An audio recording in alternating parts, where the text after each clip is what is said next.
I just want to say welcome everyone to our December edition of BioBites. We'll give it another minute as people are coming in. Hope everybody's having a good December so far. All right, we'll get going. So my name is Jessica Frank. I'm the Biomed Program Manager at the Marion Institute. And for those who are new to BioBites, this is the MI, or Marion Institute's monthly educational series. We connect you with some of the foremost experts in alternative health and natural healing and biological medicine today, speaking on key topics relating to wellness and empowered health. Several announcements and housekeeping before we begin, and that just to make sure your mics are muted during this program because we are recording. And second, don't forget, we encourage you to drop questions into the chat during the first half of our hour together. That's when Cece is going to present, and that's when you're welcome to ask questions during the chat as they come up. And then for the second half, we'll go ahead and address those questions, plus some previously submitted ones. Next month's BioBites is actually kind of a cool one. We're going to kick off our 21-day reset, which is our annual program where we connect you to the habits that we tend to slide off through time and connect you to new habits that we want to start for the year ahead. So it's called the 21-day reset, and Dr. Dixon Tom is going to be presenting natural laws to live by. And these are simple at-home practices that we all need to be doing daily for longevity and optimal health. So that's going to be Tuesday, January 2nd. So mark your calendars, and we'll actually drop a link into the chat for you to register for the reset as well as the BioBites. And make sure you're also following us on our social medias, et cetera, so you can know what we're doing from week to week. So last but not least, today's presentation is going to be recorded, and then we're going to share that with you afterwards. And so we'll also share some notes, some audio recording, as well as the slide presentation too. So that you can further do your own exploration afterwards. So here we go. Let's start off today. I'm going to introduce you to Cece Doucette. Cece spent 8 years fundraising to bring wireless technology into her schools.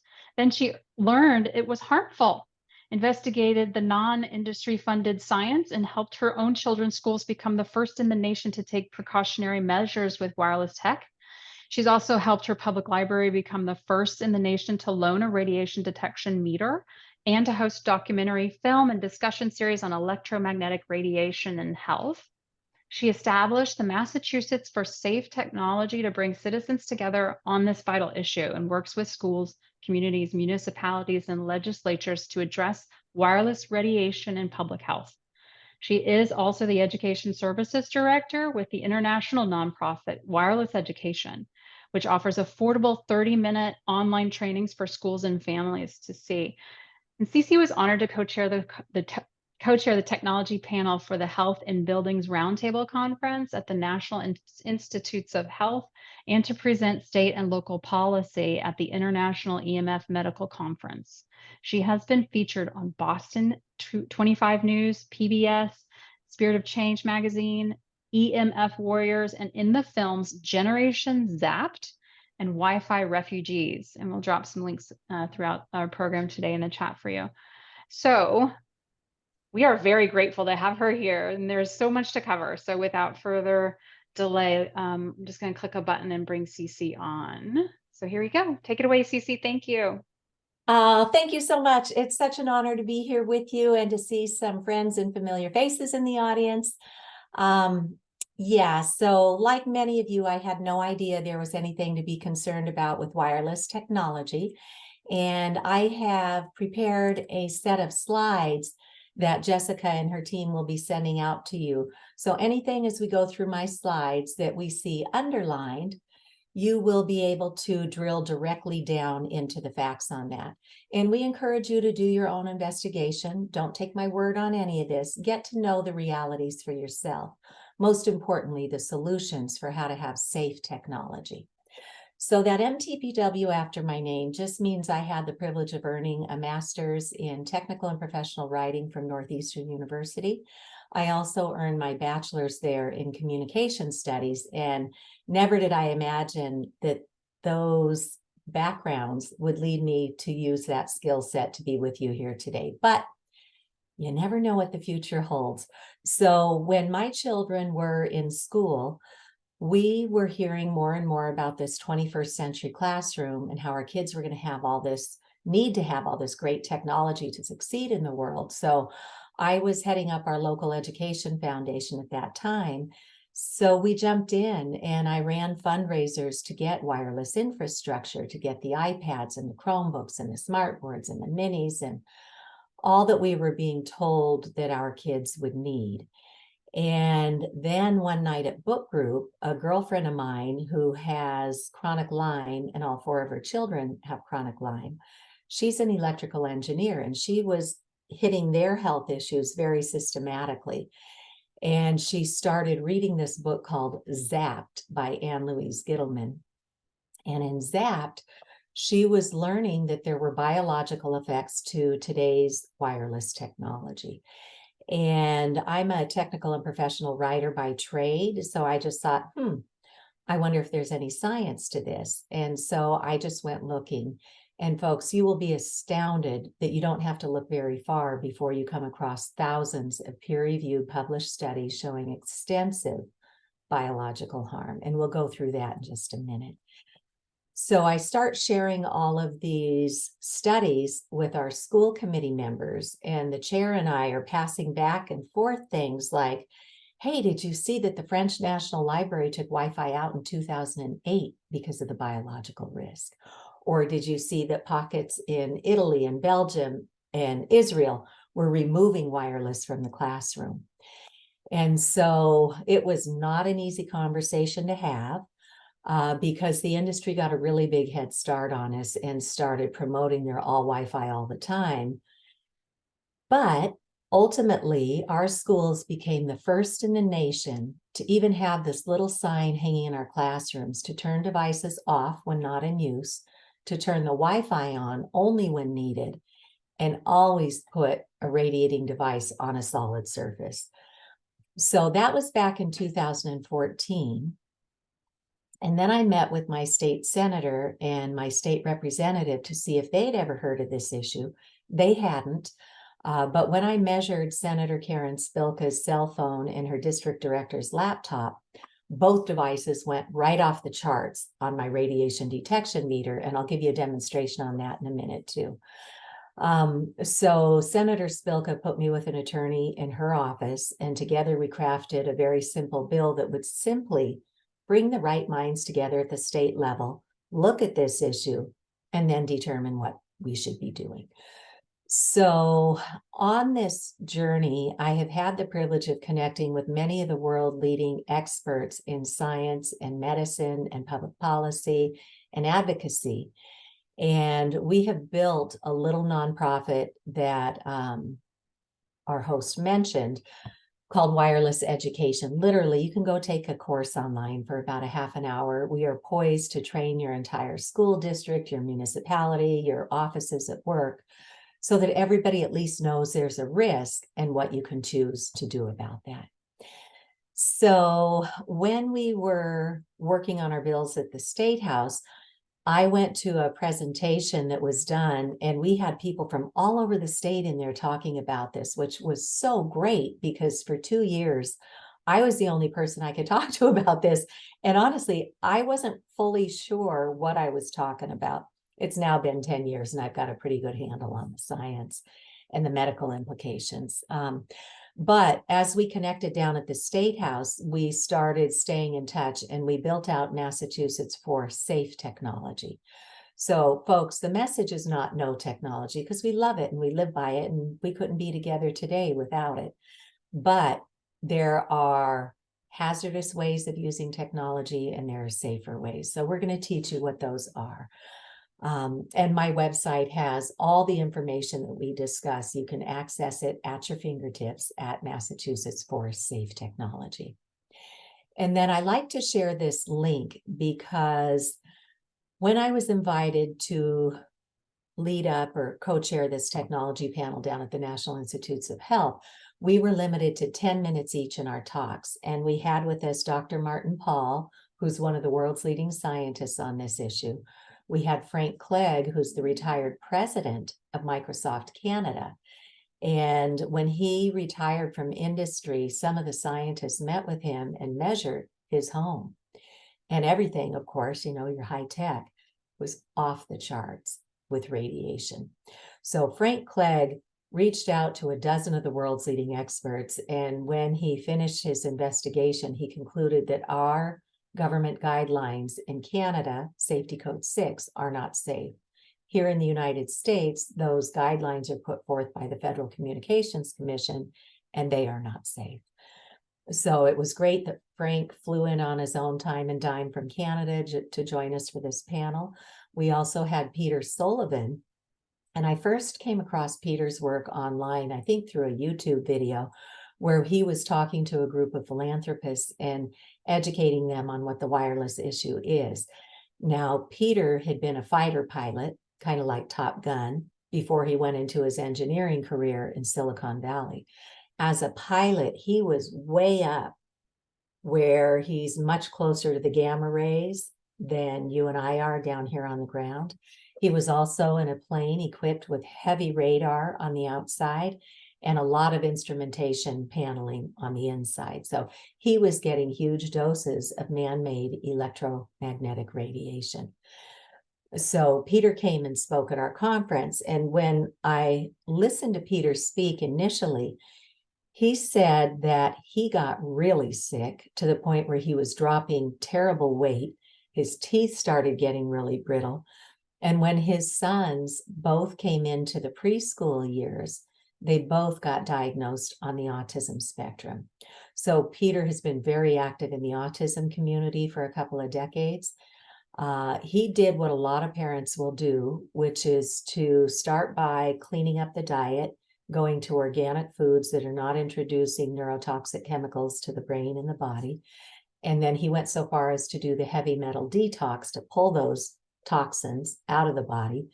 Today, he will tell families with autistic family members, do the digital detox, at least 12 hours at night with no radio frequency radiation transmitting in your home.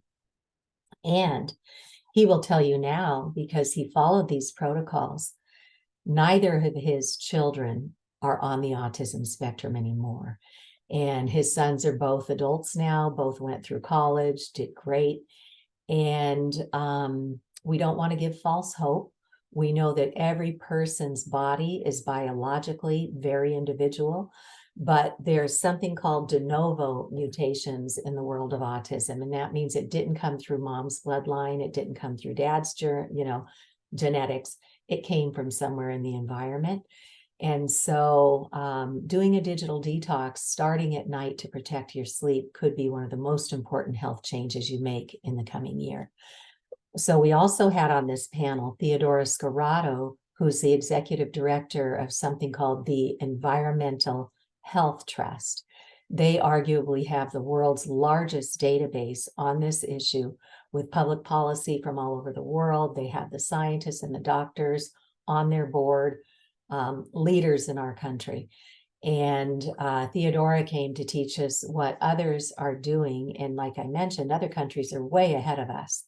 But because so much of the industry is here in the United States, we simply don't hear about it. So I like to share this link because when we open our mouths and go, oh, I think there's something wrong with wireless, everybody's been conditioned to immediately go tinfoil hat conspiracy theorist. So we want to provide you with as credible resources as we can come up with. And that Health and Buildings Roundtable at the National Institutes is one such resource for you.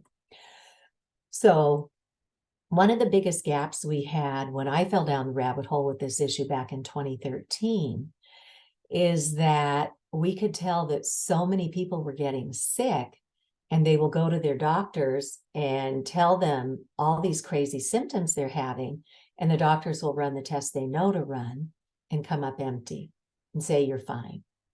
So then you start paying thousands of dollars out of pocket to go to specialists, and they run the tests they know how to run, and they come up empty and say, you're fine. Or worse, you need to go see a psychiatrist. Just like where we were with Lyme disease over a decade ago, the doctors who weren't trained in this area of medicine would just say, oh, it's a psych issue, go away.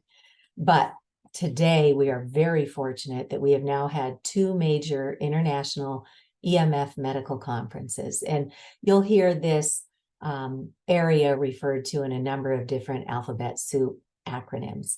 EMF simply means the electromagnetic fields of two-way microwave radiation that are pulsated from our own devices and from the cell towers and the routers and the utility smart meters that they've begun to install on our homes. So we're very fortunate today that we've had these major medical conferences, and the 2021 conference ran for 2 years, and there were 24.5 continuing medical education credits available for that. The opportunity to earn those credits just expired, but the conference director has now put the entire conference, all the expert lectures, all the Q&A, all the pre-conference lectures, everything is now available for free online. So you and your healthcare teams and your town's first responders and your school, counselors and administrators can all go get professionally trained on this. And it's nice because it is online. So these videos run from probably 18 minutes to a half an hour to an hour. And you could just start scheduling those into your calendar and digest and go back and learn some more and digest and learn some more. And so I also do 2 free public education webinars every month with co-hosts from around the country, because there are people all over the US already working on this. So we just happen to think that everybody deserves the right to know. So our monthly forums go for about 2 hours. I know we've got an hour here today, and I'll be speaking for about 40 minutes, and then we'll open it up for Q&A. So just know, for everything that we've messed up, we know how to fix it. It takes a little bit of courage and a little bit of mindset shift, going from what the industry promoted, which is all Wi-Fi all the time, to how can I have this amazing technology without radiating myself, my loved ones, the plants, the pollinators, and the trees around us. So again, we have solutions for everything. So, if you feel like you need to go scream into a pillow, by all means do. Get that stress out of your body, but then just keep coming back to learn what you can do to have amazing technology that's not only safer, but so much faster, so much more reliable, so much greener, because Greenpeace analysts back in 2012 said if the cloud were a country, it would be the 5th largest consumer of energy in the world. And look how much more we've added on in the last decade. So if we want to get serious about climate change, we've got to address technology in that solution. Okay, so how did my schools become the first in the nation to even have that little sign hanging in our classrooms? For anybody who's with us, I invite you now, if you have an iPhone, to please take that out right now and go into settings. For folks who don't have an iPhone, if you simply go online later and do a search on the make and model of your phone, and then just type in RF exposure, that's radio frequency man-made energy. So for those who have the iPhone, we'll walk you through where that is, but please know there's also a web page called See the Fine Print, where you can go in and read, a whole bunch of samples of what the manufacturers have tucked in the legal section, in the warnings. The iPads used to say, seizures, blackouts, eye strain. And here's what it says in the iPhone. So from settings, go down just a little bit and hit general, then go all the way down to legal and regulatory, hit that. And up at the top of the next screen, about 4 down, you'll see RF exposure, radio frequency, two-way microwave radiation that they politely call energy. And when we read that fine print disclaimer, we see that they're saying, hey, we tested this device at a distance from the body. So if you're tucking it into your bra or your shirt pocket or your suit pocket or your yoga waistband or your back pocket, you are exceeding the Federal Communication Commission's guidelines for public radiation exposure. And by the way, the FCC has now been sued for ignoring 11,000 pages of evidence of harm entered into the public record. It's been 2 years since the the DC Circuit Court of Appeals sent it back to the FCC. They remanded it back to the FCC. They found the FCC was arbitrary and capricious. I had to go look those up, but it means they didn't do their homework. They just made it up. That they can stick with these outdated public radiation exposure limits from 1996, before we were completely inundated with all this electropollution we're up against today. So when you go down to another paragraph there, it says to reduce your exposure, use a hands-free option. And once you get a handle on the science, it's just common sense. You don't touch something that's radiating. You certainly don't put it up to your head or stick it on your body. But that legal fine print has been in there all along. So they suggest that you use speakerphone or a headset. You don't want to use the ones that they provide, because one of the properties of microwave radiation is it likes metal. So if you plug in a regular wired headset or you put earbuds right on your brain, that radiation is going straight to your brain. It will travel right from your radiating device up the wire and into your brain, or it will be sending wireless signals to your device and sending signal right through your brain. So again, there's solutions for everything. And for the headsets, if you have to use a device when it's radiating, turn off all the antennas that you're not using, because what they don't outright tell us in that fine print is, hey, we have a half a dozen different services on that phone, and for every service, we have a separate antenna. So in your one device, you'll have cellular and data antennas. You'll have a Wi-Fi antenna, a Bluetooth antenna, a locator antenna, a hotspot antenna. And for anybody who didn't know any better and upgraded to a 5G phone, you have an array of additional antennas. And the reason why that's a problem is that unless you turn them off, all the time, every one of those antennas is pulsing microwave radiation going, here I am, where are you? Here I am, where are you? Here I am, where are you? To make this handshake with an air cell tower or router. So our message today is certainly not no technology. We love our technology, but let's learn to use it safely. So instead of putting toxic earbuds or a regular wire headphone up to your head, look for something called a hollow tube or an air tube headset. I'm going to stop my screen share for just a minute to show you a couple of things. So it does have a wire that plugs into your phone, nice and long, so you can set the radiating device far away from you. And then it's got good little controls for volume and muting. But then it goes up to these little ferrite beads that block the radiation. The acoustics remain strong, much like a doctor's stethoscope with the hollow tube or the air tube. And notice no metal on the tips of this, just rubber. So it's not going to draw the ambient radiation over here to your brain. So look for a hollow tube or an air tube headset, and just make sure there's no metal. I saw one that looked pretty cool. It had magnets up here so you could hang it around your neck. And then I went, ooh, bad idea. You don't want metal on what you're sticking up to your head. So look for a hollow tube headset if you feel like you need to use a mobile device and you don't want to have that radiation right on you.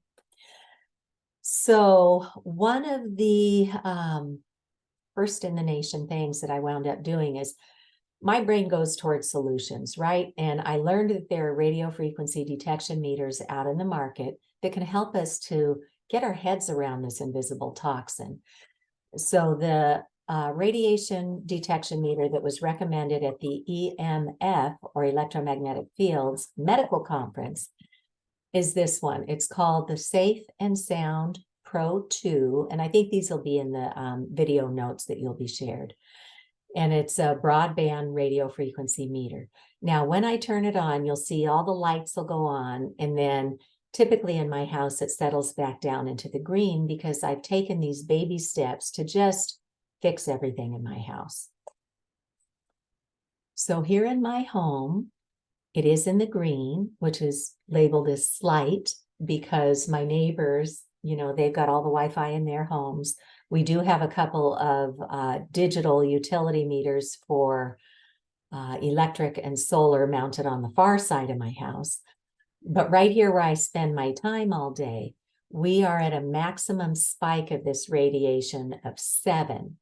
The unit of measurement is something called a microwatt per square meter. I didn't know what that was, but basically in 3 feet of air, how much radiation?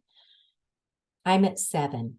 The science asks that we be at 10 or less in our sleeping areas, which my home is my sleeping area. But indoors, some people who have developed electromagnetic sensitivities might still do okay at 100 or less of these microwatts per square meter. So what I want to do is take my cell phone out of airplane mode. And I keep it in airplane mode as a rule because it's meant to be mobile technology. I'm not on the go. So I keep it in airplane mode. I make sure that the Bluetooth and the Wi-Fi antennas stay off, because if they're left with saying not connected, that means they're still going over there saying, hello, here's my radiation. Where are you? Hello. They're just not connected. So make sure that your antennas are all off when you're not using them. So I'm going to take my cell phone out of airplane mode, and the Bluetooth, the Wi-Fi, the hotspot, the cellular, the data, locator, all those antennas are coming online right now. And oh, baby, I'm going back in airplane mode. Hang on. So you see the radiation's dissipating out of the air, and then we settle back down in there. So we were at what, 7 just a moment ago. Simply by turning on that one device with its multiple antennas radiating, we went from 7. We want to be from, you really want to be at 0. There's no safe level of man-made radiation. But at least if we have a clean sleeping area, our bodies can hopefully catch up with the detox that we need to do at night. So we went from 7 to 2,030,000. Yeah, I see some jaws dropping there. That's the appropriate response. Who knew, right? It's invisible, but it's pulsating at us night and day. And some of you might know a term called Schumann's resonance.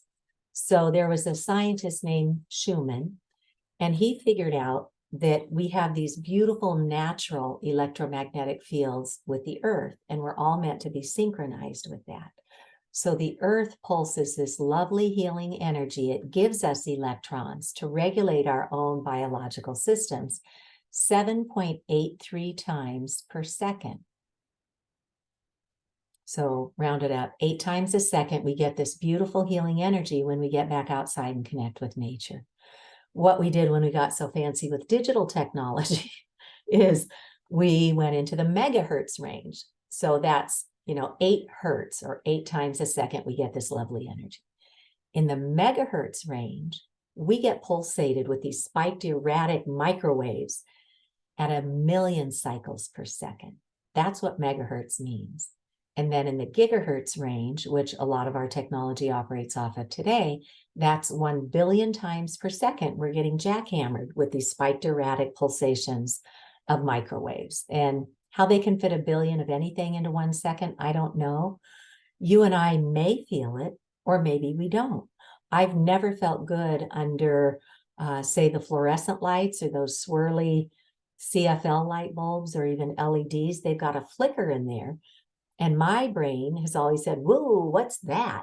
So wherever I worked, I would just hop up on my desk and unscrew those fluorescent tubes. And then I just brought lamps into my office with incandescent light bulbs, which the industry has now banned those in the United States.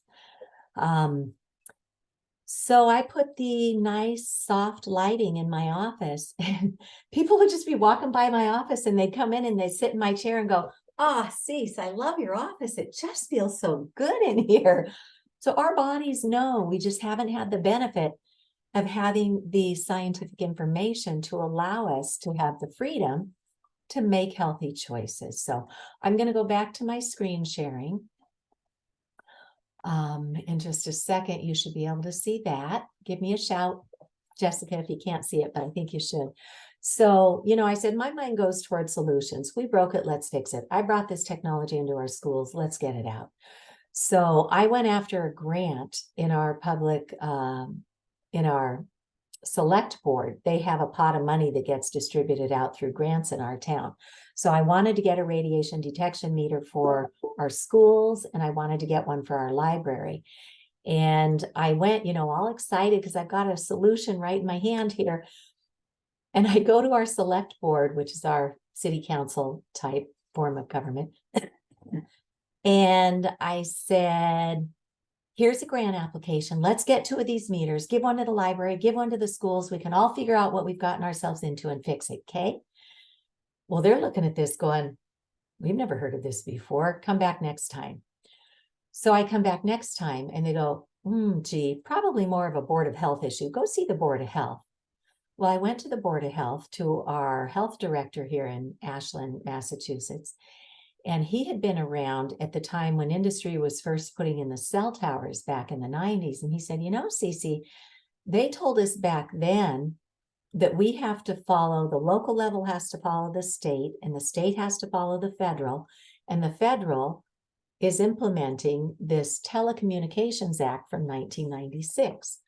And as it turns out, the industry put a clause in there in Section 704 that says something to the effect, if anybody has concerns over environmental impact, you can't sue us. That may sound familiar to some of you on other issues we're up against today. And so our towns have kind of been told by industry that their hands are tied, and that simply is not true. Later in my presentation, we have many resources for our towns to work with to strengthen their local zoning bylaws within current law that make it really hard for industry to come in and just roll over us and put this technology wherever they please. So lots of solutions at every turn. But around this time that I was trying to get these meters in my town to share with everybody, a bill that I had written with my senator came up for public hearing. And so I went and testified at the State House, and I'm holding up the science, and I'm holding up our little sign from Ashland, and I'm holding up my meter and showing the radiation. And I could tell from the eyes of every member of the Joint Committee on Public Health, they had no idea this issue existed. So I realized I better get in there and start educating. And my poor husband, he thought I would be using both my degrees to have a nice income to build our retirement. And I said, look, sweetie, I got to get up there and educate. So I spent months and months and months educating every member of our legislature who had a hand on any of the bills. And we had at one point 20 bills here in Massachusetts. So I did a lot of educating at the State House. And I realized that you have to have a one-on-one conversation. So I doubled back to my town. And the third time I submitted my application to get a meter, they, well, what I did is I went and I met with everybody one-on-one. I met with every member of our select board. One of them was a police officer, and he said, Cece, you had me at hello. He said, I know of far too many police officers who got the brain tumors because of the radar guns in the back of the police cruisers blowing through their brains. A friend that I worked with is married to a police officer, and she said, oh yeah, my husband's been telling me about the thigh cancers that the officers are getting from putting the radar guns on their thighs. So for some, this conversation is not difficult to have. For others, it will be the first time you're opening it. But please don't feel like you have to know everything. We have incredible resources at my website, Massachusetts for Safe Technology. And I do 2 free public education webinars to help you bring others into the conversation. So it took me 3 tries in educating our board members one by one. And it was still so new to them. This was back in 2016 that they said, well, we'll give you funding for 1 meter if the library agrees to take this into circulation. And the reason why I even got the idea for this is because the energy industry had come in with those swirly light bulbs that throw off really bad, dirty electricity. And one of their marketing tools was to put a kilowatt meter on loan in our library. So I knew we had one for that. Why not get one for this? And now, because our libraries are having to reinvent themselves, it's really easy for you to go and ask your library and say, hey, can you guys just allocate some funding like Pittsfield, Massachusetts did to put one of these Safe and Sound Pro meters on loan, because we'd all like to measure what's going on in our homes, in our schools, in our cars, in our workspaces, in our places of worship, in our playing fields. So it took me 3 tries. I had to educate the board at the library too, and they voted 4-1 to put this in circulation. So that's how we became the first in the nation. And it turned out to be a great pilot program, because now people all over the country are doing this, and you could do that in your community. So we have great resources online. I'm doing a cable show every couple of weeks. So if you go out to Mass for Safe Technology and just click join us, that will put you on my distribution list. I try not to pollute your inbox. I send out communiques when there's an opportunity for education coming up, or when there's an action item that you could lend your voice to. So what does the science say? We'll go over that in the next 3 or 4 minutes, and then we'll open it up for Q&A. But please know that beyond these slides on science, you will find a plethora of information of what's going on in the courts, what's happening in public policy. Like New Hampshire has become the first in the nation to spend a year investigating with highly qualified commission members. And they came out with this amazing report that documents the conflicts of interest with the industry and our federal agencies, as well as 15 recommendations to get us away from this no longer cutting edge wireless technology to safe, hardwired technology to and through the premises. So long-term, child and adult cancers, DNA damage, infertility is the set of studies that got me on my feet. I read that they've taken male human sperm and exposed it to a laptop with the radiation antennas radiating. It changed the DNA, which is the roadmap to grow a proper anything. It slowed the motility of the sperm. And as a nation, you may know that we are down 50% on our sperm count, and it caused fewer sperm to be viable. It was killing off the sperm in just 4 hours of exposure to microwave radiation. That was the day I found my voice on this issue. Dr. Martha Herbert founded the Autism Lab at Mass General Hospital, her research lab. She sees huge, huge connections between what we know scientifically microwave radiation is doing to us and what's happening to the children that were in her care. Dr. Hugh Taylor heads up the OBGYN program at Yale Medical School. He has radiated pregnant mice and noted in his study that these pups come out bouncing off the walls, not a care in the world, much like a child with ADD, ADHD.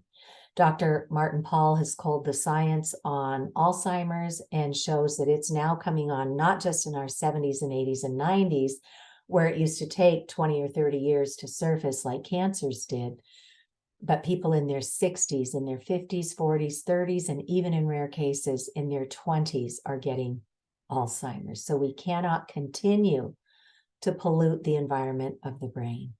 The Environmental Working Group has done some amazing fact sheets on this, so you can go to their website and grab those. But folks, we need to understand children are not just little people. Their very biology is still under construction, and it causes DNA damage. Their central nervous system, their immune system. As this diagram shows, these heads are tilted sideways, these modelings. The yellow part is the ear. So if you put a cell phone up to your ear, you're microwaving about 1/3 of your brain. On a 10-year-old child, you're microwaving about 2/3 of the brain. And on a 5-year-old child, you're penetrating that child's almost entire brain. So we have to get busy on this. So short term, many of you may recognize some of these symptoms for yourself or your loved ones. Please know the ADA has already recognized electromagnetic sensitivities. Insomnia is a big one. People just don't sleep right when we leave microwaves pulsing at us. Our brain sees it as invisible light, and it doesn't release the melatonin because it's waiting for the wee hours of darkness, and we've left this invisible light on. Headaches, nosebleeds, fatigue, chronic fatigue, pain from identified sources, skin abnormalities, heating, flushing, rashes. We have little antennas in the surface of our skin. It's disrupting those. irregular heartbeats, cognitive impairment. And one of the most heartbreaking statements made at that medical conference is, if we don't get ahead of this, we can expect many more of these anger outbursts that we've been seeing in society with violence if we don't stop radiating our brains. So we were already at epidemic levels of anxiety and depression. We are seeing suicidal ideation among adults and children like we have never seen since we started radiating our homes, our schools, our offices, and everywhere else. So we'll leave off with this. Please know it impacts everything. All of our pollinators that are disappearing by the score, full species going extinct. We cannot continue to radiate our world. So we'll stop here, but please know that we will go through this more thoroughly with you twice a month at Massachusetts for Safe Technology. You can register for our webinars. And so now I'll go ahead and we can do a spotlight at Jessica, and now we can Thank you. do Q&A. Hi, thanks. Coming at you with my wireless headphones. I know, but you have choices now. I know, it's great. I've always had them. I know. Okay. Well, but Jessica, to that point, you know, I've had people say, I feel great. I don't need to worry about this. But as with any toxin, this is cumulative. Our bodies can only take so much. So one of the secrets the industry would prefer we not know is that our biological cells only have so much energy, which is pretty well calibrated to get us through our daily routines and then do cell repair at night. When we keep this toxic burden on, we hit a tipping point and we can't keep up. So every little step that you can take to change, and just go to the back of your router, plug in your Ethernet cables again. And who knew you can buy little adapters for like 20, 30 bucks that plug into your device. And then you just go in and turn off the antennas in your device. And, you know, by today, well, the industry is forecasting that with 5G and the Internet of Things, they're forecasting we'll all have about 200 of these antennas radiating in our homes.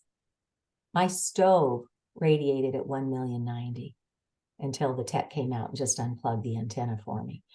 But for, you know, because we have a lot of technology, there's something called an Ethernet switch that you can buy online for 15 or 20 bucks. And it just shows you that you can plug in from your router, plug into here, and then get little cables for all your devices with adapters and just plug it in and turn off the antennas.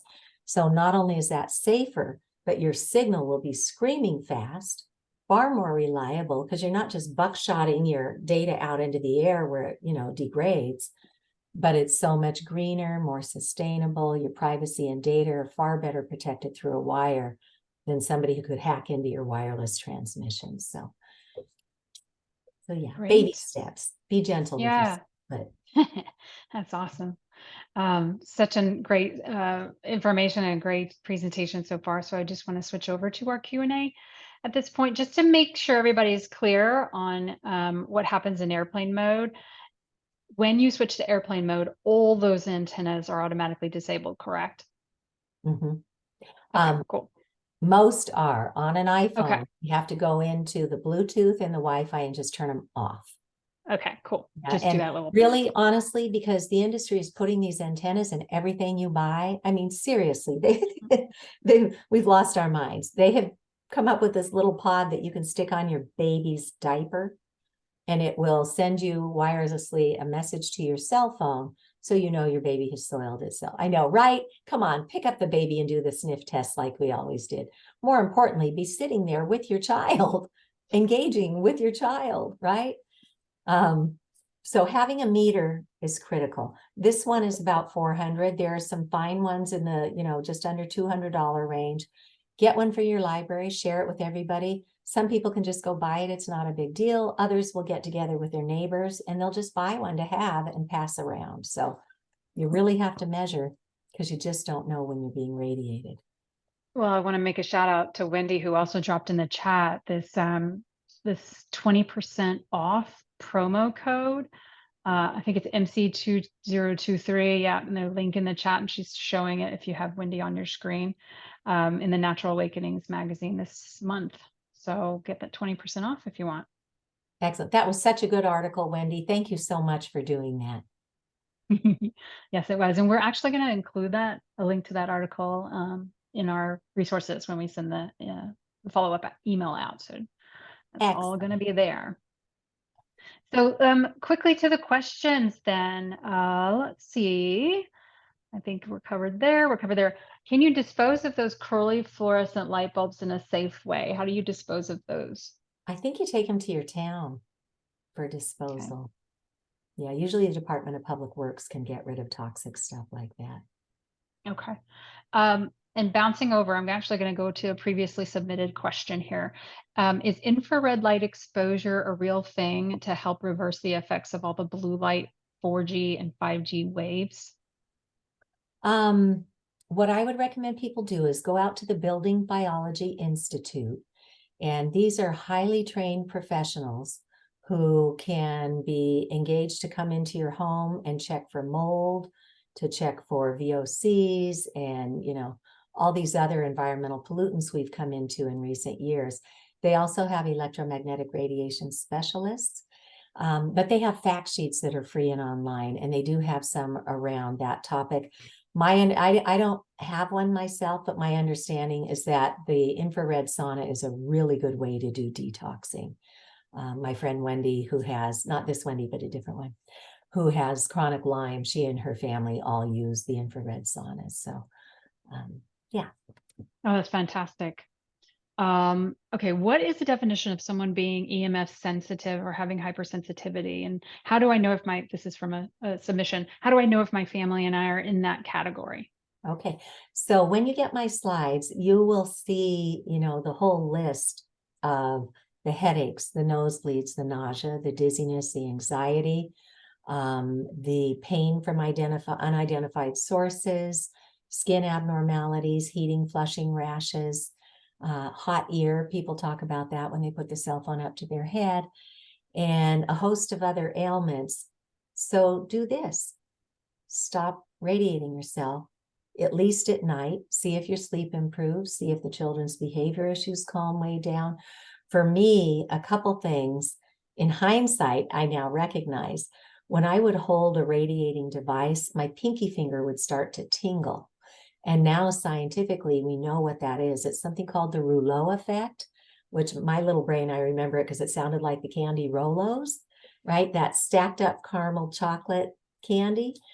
So it's kind of like that, though, because when we radiate our red blood cells, instead of free floating and bringing oxygen up to the brain and the heart and the lungs and our skin, all of our organs, this electric magnetic field causes our red blood cells to get deformed. And then they also start glomming together like this.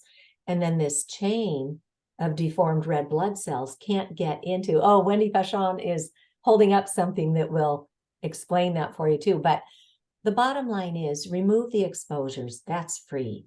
And see if you feel better. If I don't hold a radiating device, my pinky finger doesn't tingle. I used to, because I'm on the East Coast, my mother was on the West Coast. And with the time difference, it was hard for us to catch up to each other. So when we did, we'd talk for a couple hours. So, in my naivete, I would put the decked cordless phone in my pocket with a wired headset up to my brain. And I would cook and fold laundry and get my chores done while I was talking to her. And I'd get off the phone and go, dang it, my head feels so wonky. Well, I spent 2 hours radiating my brain. Now, yeah, you guys will chuckle, but how does this reverse thing? I use a handset, a corded landline phone, and this was meant to be mobile technology. We weren't supposed to use it except for when we're on the go. And you can just go into your settings and forward your phone calls to your landline. Problem solved, right? Great. Yes. All right. I'm going to go back over to previously submitted. It sounds like the early days of cigarette smoking and tobacco, before we knew how bad cigarette smoking was, and everybody in the world was smoking cigarettes. Your doctor would smoke cigarettes. Everybody did. So what do we think of that? Is this similar? We think this is the big tobacco playbook redeployed for big tech, ed tech, and the wireless industry, telecommunications. There's a really good report that you'll learn about when we do the longer presentation called Captured Agency from Harvard. It's called Captured at Harvard Law School Center for Ethics, how the FCC is dominated by the industries it presumably regulates, and they liken it to the big tobacco playbook as well. Same thing, if you can suppress the evidence of harm, and they have now bought up mainstream media, it's now corporate media, so we don't get any messaging other than what they want us to hear. If you can suppress the good science when it comes out, which they do because they own mainstream media, and then if you can do studies of your own under conditions that were done to deliberately suppress the harm, then you can promote those because you own mainstream media. And then you have deep pockets and heavy influence up in Washington, D.C. You've placed your own industry folks in leading positions with our federal agencies, so you can write the laws. And that's what we have, is a revolving door at the FCC, the FDA, the CDC, all of them. We don't have anybody up there doing the science on this anymore. No. Yeah, I think it's going to take a lot, just like it was with smoking. It took decades before. It does. And, it was 50 years after we knew smoking was bad scientifically that the Surgeon General said, hey, and then it was the attorneys general banding together and suing the tobacco industry that finally got warnings, at least, and a big pot of money to be distributed out through the states for all the harm that it's causing. And so we understand that these wireless industries have billions of dollars set aside too, because Lloyd's of London, Swiss Re, AM Best, and others have long since recognized this is a world-leading risk, and they do not cover for damages in their policies with industry. So that can, just like the legal fine print we looked at, that legal fine print is in the insurance policies too. That can leave our towns holding the bag for damages. So we need to educate our towns to put the strongest zoning bylaws in place and skip wireless and just bring high-speed cable, copper, or fiber optics to the premises where you and I can simply hook up with wires indoors. So yeah, so there's a few comments and questions actually coming into the chat right now. What is, actually, here's one. I had the same question. I see a lot of companies now selling, blocking clothing like hats and blankets and devices and cell phone cases and things like that. Are those also being studied for their efficacy, and do you think they work? So that's a wonderful question. There's a gentleman named Jeremy Johnson. He has a website called EMFanalysis.com. Now, Jeremy used to work for Silicon Valley as an engineer, and his wife is a medical doctor, and they both got seriously ill in a very short amount of time, and nothing in her background could help them figure out what happened.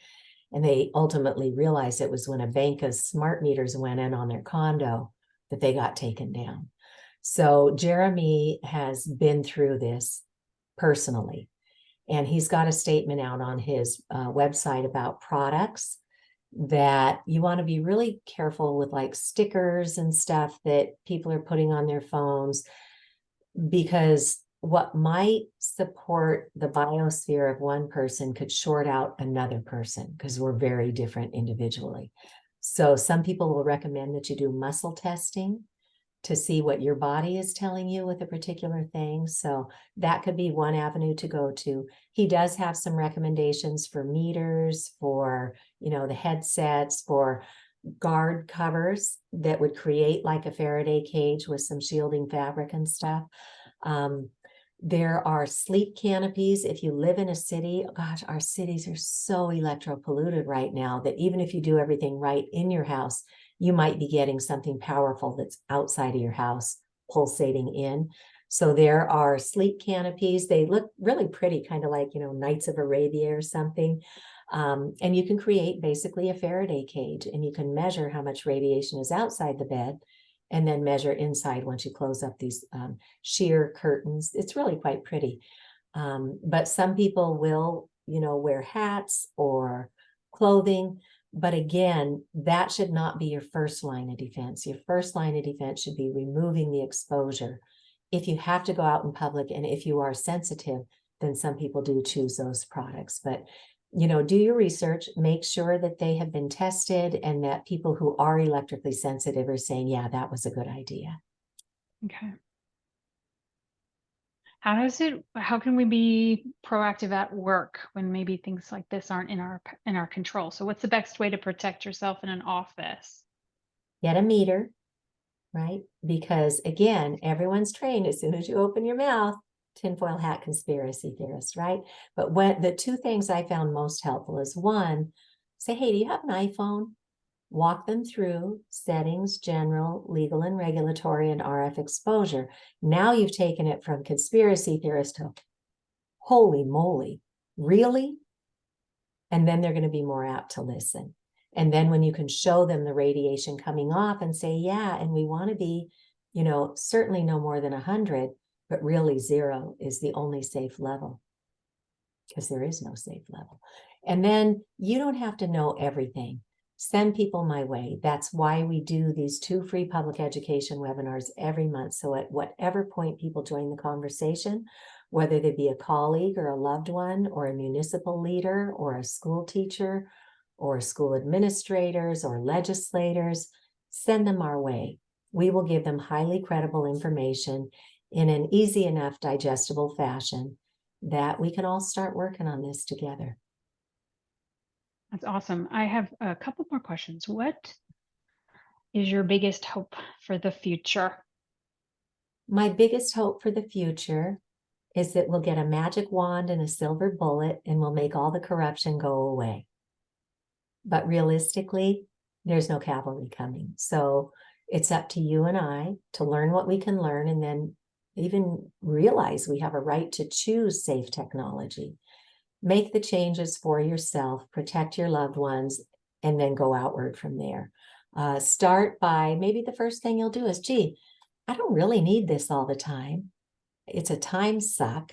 I keep falling down this black hole with it. It is so freeing to keep your cell phone in airplane mode. Some people who need to use it for work will put it in airplane mode, then set an alarm, because everything that's on your device is there to use without radiating yourself. Your clock, your alarm, your music, your camera, anything you've downloaded for entertainment, once it's on a device, you don't need signal going back and forth. So learn how to use what you already have safely. And then probably the most important thing you can do is create a sleep sanctuary, because if you don't give your body that sleep time to cell repair and regenerate, then we find ourselves getting into a lot of illnesses. And what Dr. Cindy Russell, who founded Physicians for Safe Technology, said is with this radio frequency, it's like we're rusting ourselves from the inside out. It causes oxidative stress if we can't get the oxygen to our cells. And that's the precursor for most chronic illnesses. So do yourself a favor, keep learning, be gentle with yourself.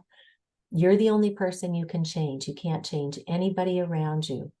But with enough education, others around you begin to change. So use our resources, join us at Massachusetts for Safe Technology, and we'll help. Awesome. I have just a, like, I guess, a little comment. So I feel like I turn like I have a sleep sanctuary. We've never put any sort of TV or device in our bedroom. Everything goes away in the kitchen. Cell phones are turned off and far, far away. There's the routers on the other side of the house, and so I feel like I'm doing okay. I'm starting in those baby steps that you suggest, and also if I mean, like I hear my friends and I hear my coworkers and I hear other people that I know where they're like piled into the bedroom with their laptops and their headphones and their router maybe under the bed. Like that would be like tremendous, right? Is that like the worst case scenario, is to have everything sort of in your bedroom and then try to actually sleep while it's all running? Yeah, I'll give you an example. So my mom, when she was 92, lived in a little senior bungalow out in Oregon, and I took my meter over to her place when I was visiting. And in her little bedroom, she had the router. She had the base station for the cordless phone, and somewhere kicking around was her cell phone. And so I just simply showed her what to do to just pull the plug on those things, because she wasn't really even using them, right? And to keep her cell phone in airplane mode. And I talked to her a couple of weeks later and mentioned that I had the same conversation with my niece who wound up sleeping through the night after we remediated her home. And she's a cancer survivor, so she took this very seriously. And she says, yeah, that night you left my house, I slept for 10 hours. And I said, well, Mom, what do you normally do? And she goes, I don't. It takes me forever to fall asleep. I wake up throughout the night. I can't get back to sleep. So by the time morning comes, she's like, I have to perch myself on my bed and gather my wits before I could get up. And I said, and now what? And she goes, I sleep every night and I just get up and go. And she was still driving and doing her artwork. And it can be that quick and that simple. Same thing with children. We have report after report of behavior issues calming way down when we're not jacking them with microwaves all night. So yeah, create distance. The Centers for Disease Control already tells us with ionizing radiation, which is the X-rays and the gamma rays in the sun, create as much distance as you can, spend as little time as you can radiating yourself. And if you can't, then do the shielding. That's the three-prong radiation approach from the CDC, although they are a captured agency as well and have not fessed up to the non-ionizing radiation that's now in the public record that the FCC got sued for. So we're heading in the right direction. That's another BioBytes then. I'll have another BioBytes on that. Yeah, I'd be Okay. honored to come back and talk about the Yeah. public policy and the lawsuits that are Great. going on and what communities are doing by changing their Great. zoning code. Awesome, Cece. Thank you so much. I just want to remind everybody that we also have a 21-day reset starting in January, which will give you these tools that you can do to kind of decrease oxidative stress in your own body and offset some of the exposure that you have every day. So sign up for our 21-day reset if you haven't yet. And next BioBytes is January 2nd. And I'm going to turn off the recording at this point. So you're welcome to unmute your mics and give a shout, say hello, and we'll sign off from there.